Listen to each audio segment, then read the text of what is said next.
Commençons par définir l'intervalle de Paris. L'intervalle de Paris est construit sur les valeurs observables de x bar dans un échantillon de taille n issu de la population caractérisée par une moyenne mu pour la grandeur grand X. Nous posons donc l'hypothèse nulle que la moyenne m de grand X est mu, c'est-à-dire que l'échantillon provient d'une population caractérisée par mu.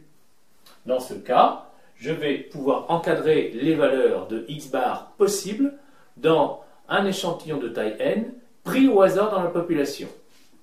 Donc cet encadrement que je vais définir va rendre compte de toutes les possibilités dans un échantillonnage d'observation d'échantillons de taille n à partir d'une population caractérisée par une moyenne mu.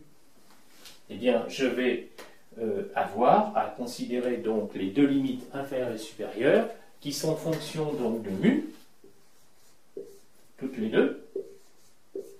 À l'une, je retranche une certaine valeur. Je retranche donc une quantité, epsilon alpha sur 2, et j'ajoute dans l'autre sens, racine carrée de...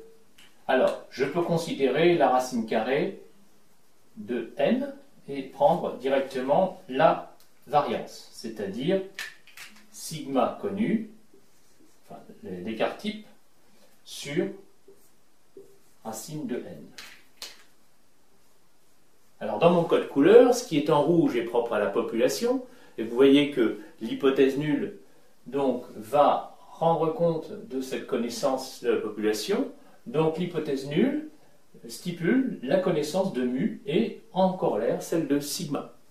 Voilà pourquoi j'ai mis en rouge tout ce qui dérive de la connaissance et du fait que nous ayons posé une hypothèse nulle. Et en bleu, ce qui concerne l'échantillon.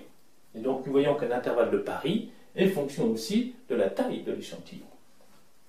Et pour l'autre côté, nous avons presque fini, donc c'est la même quantité cette fois-ci que j'ajoute, qui sera sigma sur racine de n.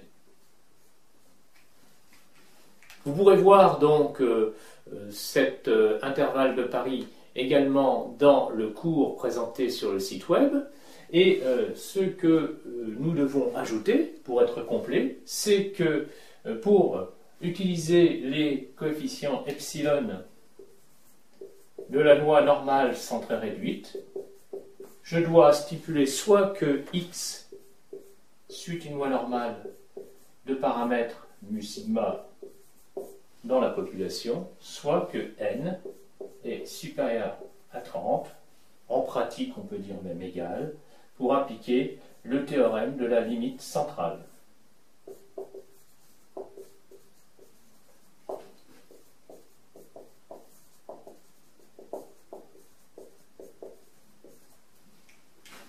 Voici donc un intervalle de Paris construit sur la connaissance de la caractéristique mu de la population dont est issu l'échantillon que l'on cherche à caractériser, c'est-à-dire dont on cherche les valeurs probables ou possibles de la moyenne x bar 0. Cet intervalle de Paris, nous le voyons, est fonction de la connaissance de mu de sigma, mais aussi de la taille n. Donc, plus n sera grand, plus l'intervalle de Paris sera resserré autour des valeurs de mu.